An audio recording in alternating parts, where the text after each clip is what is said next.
Guys, we all know PNPs nowadays are with regards to provinces which could be remote or which could be the smaller provinces as well. Well, since Ontario PNP or the BC PNP is not as easy as it sounds, all the other PNPs are gaining a lot of traction, including programs like the AIPP. So, if you have a question that how does a particular PNP, which means a particular city which could not be as populated as Toronto or Vancouver is, how would it be to live in those provinces, and what exactly does it mean by Toronto versus the other smaller cities in Canada? This is the important topic of the day. My name is Sahil and we are discussing this part today in this video.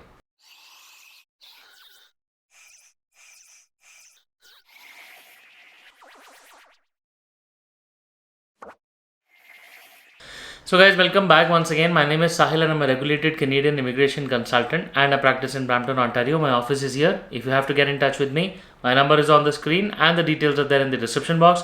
More than happy to connect with you. Guys, before we proceed any further, please make sure that you hit the subscribe button and the bell icon because we talk a lot about Canadian immigration. And if you're an aspirant of coming to Canada, then this is a channel that you must be subscribed to all the time. So, guys, we are discussing the important topic of a city like Toronto or Vancouver versus the other smaller cities in Canada, which means whenever you get an invitation from a PNP, which could not be either from Ontario or BC, which could take you to other provinces like a Newfoundland and Labrador or to Nova Scotia, maybe to Saskatchewan or Calgary, Alberta, all of those provinces. How do those cities, the smaller cities, stand in comparison to Toronto? What could be the benefits and the negatives, the cons of living in those cities versus living in Toronto, which is the main city, or maybe Vancouver, which is one of the main cities in Canada? So, guys, first let's discuss the positive side of moving to a smaller city. Now, since I've been living here for quite a lot of time, I am myself going to be moving towards a city that is much smaller than Toronto or Brampton. And I've made a couple of trips to that particular city. I have friends who are actually moving towards the other end of the city, because what really happens is sometimes living in a place like a GTA, which is the Greater Toronto Area, might not be possible because of a couple of reasons which we will discuss today. And some people coming through PNPs or all the other the programs, for them it is not even a possibility, like remotely, because they have to proceed to that PNP, right?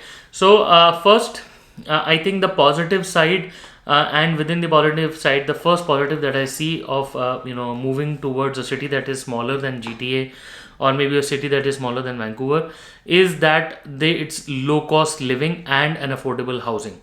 Now, guys, I'm not sure if you're following the Canadian housing market that diligently, but the houses in Brampton, Ontario, in Toronto, in Scarborough area, which is basically the Greater Toronto area, or maybe houses in the Greater Vancouver area, have been skyrocketing for quite a long time, right? Now, for example, a property like a semi-detached or a detached house, say semi-detached house which used to be roughly around say 600,000 or maybe 500,000, say about a year or a year and a half ago, have now crossed 1 million, right? So that's a huge jump within a year or a year and a half, right? Now, with regard to the other smaller cities like maybe Calgary, or maybe the cities like Halifax, Ottawa, you have St. John's in Newfoundland, Labrador, then you have cities like St. Catharines, and then you have Hamilton. Hamilton is still quite expensive nowadays, but then moving to cities like Sydney, Nova Scotia, then you have Corner Brook in Newfoundland, right? All of those cities are still very inexpensive, right? There you could still find a detached property within say 500,000, but within the Greater Toronto area, to be precise, the detached properties are going above 1.5 million at the moment, right? It's a huge jump. It's a huge difference. Say it's a difference of at least $1 million, right? That's if somebody who's new into the country, if somebody is earning genuine money, genuine income, that's going to be a make or break for everybody, right? So better low cost living in those particular cities and affordable housing. Guys, in terms of the second positive, I think you have a better quality of life in the smaller provinces, mainly because the commute times are pretty low. the things or the places are pretty near to each other. And then you also have beautiful Canadian outdoors, and more trails and more outdoor areas where you could go with your family, enjoy more lakes. Whereas if you go to downtown at the moment, it's more like very crowded, very commercialized. It's like a concrete jungle altogether. And if you're coming to Canada, if you haven't enjoyed the back doors, or the larger country areas or anything, then you're missing the true flavor of Canada at the moment, right? So that's definitely a big difference to look into. The third is that such cities have lower unemployment rate and lesser job competition. Now, what really happens is, since those cities have very limited population, the if there is a particular niche position or maybe particular opening, there are few educated people who could be your competitors, right? So if somebody is looking into an unemployment particular situation, the person could be earning really well in such smaller cities, which can be beneficial as well, right? So you should definitely look at, or rather get in touch with people of those communities and see how is the unemployment going there, how is the job competition, how is the applicants scenario that is in those particular cities which are smaller than the GT or the GVA, which is the Greater Vancouver area. Now, guys, if you look at the negative sides of moving to a smaller province, or a smaller city which is smaller than Toronto, the first thing that you might find is that your community is much less in presence in those particular cities. Now, if you move to Sydney, Nova Scotia, or if you move to say St. Catharines, or maybe St. John's, obviously if you're looking for your local community, say an Indian community, or maybe a Punjabi community, or a Gujarati community, they will not be available in abundance. However, you will still find a lot of Indians, you will still find a lot of people from the other countries as well. Now, if you are dependent on your community for your mutual coexistence, if you are dependent on them for your cultural reasons or your business reasons, then you should rethink your decision, because definitely the communities are not present in abundance in these smaller cities. However, Indians are still present in all the far areas, but I'm not sure about what community or what religion are you looking forward to. Have a good amount of research done on this topic already. The second thing is that the limited access to public transportation could be definitely an issue. Now, the Greater Toronto area or the Greater Vancouver area is definitely known for its very abundant bus network, or maybe the SkyTrain in Vancouver, or maybe the trains in Toronto area. They're definitely very well appreciated and very well utilized by the local public, to the extent that people living in downtown Toronto do not even keep a car, right? So it's that well connected.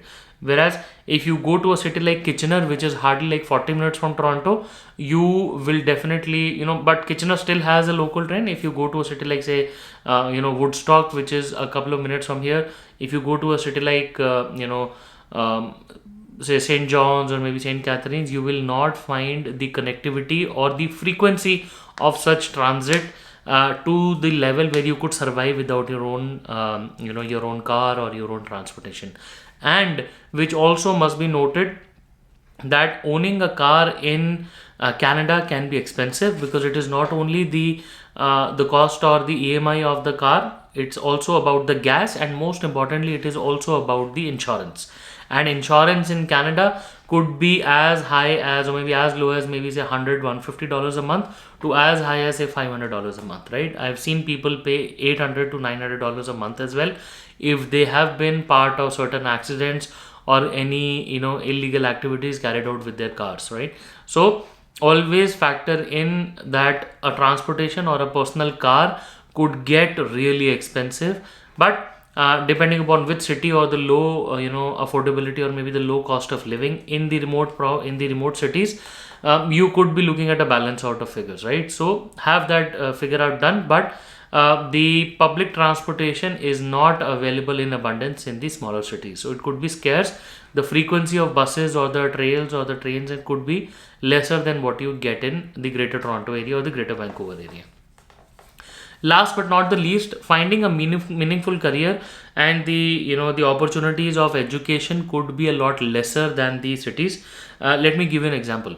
If you look at the province of Ontario, and if you compare the number of colleges available in Ontario versus the number of colleges or universities available in, say, Nova Scotia or maybe Alberta, you'll find a huge difference, right? So that means the opportunities of getting an admission in Ontario could be way better than your opportunity of getting an admission in Alberta, right? Same goes with a meaningful career. For example, if you're looking forward to building a career in artificial intelligence, now we are not sure if New Brunswick will have such meaningful careers, companies, and the ecosystem to support it. Whereas, if you come to Ontario, if you go to Toronto, your field's job could be a lot better in terms of existence.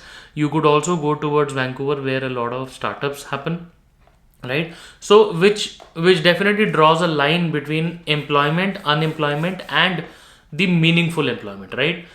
Whereas a small city could have a low unemployment rate, right? But a person who's looking for a job in his or her own specific field only could find a better fit in a particular province or maybe a city like Toronto or maybe Vancouver, right? So it's a give or take sort of a situation.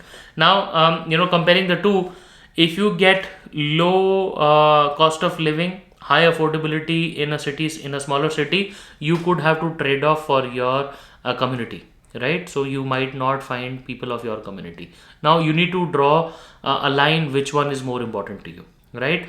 Is it like buying your own house or maybe living on rent, right? That sort of a situation, right? And even though renting in a city like Toronto or anywhere is not cheap, right? So trade off between what your aspirations are. Now, low unemployment but a meaningful career, right? So that is also important. And then better quality of life versus limited access to public transportation, right? Again, depends upon what you like, depends upon what your priorities in life are, which stage of your life or your career you are settled into. I think it's an important decision for you to make, because even if you come through a PNP, you could be living in a particular province for at least 2 years, or maybe more as well, which could result in a big yes or a no with regards to Canada, the PR and everything, right? So do look into all of these situations. I hope the video was really helpful today, gave you much insights into what you should be looking at when it comes to settling down in a city like Toronto or Vancouver versus in a city that is much smaller in size, say maybe Halifax, Quebec, Ottawa, maybe St. Catharines, or maybe a city like Corner Brook or Charlestown. Have a good amount of research go into these particular areas, right? Guys, I hope the video was helpful, gave you much insights.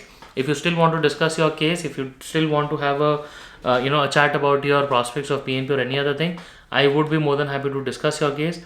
Feel free to drop in a message on the number on the screen. Details are there in the description box. More than happy to connect with you. Once again, I wish you all the best, and I really hope to see you soon in Canada. All the best.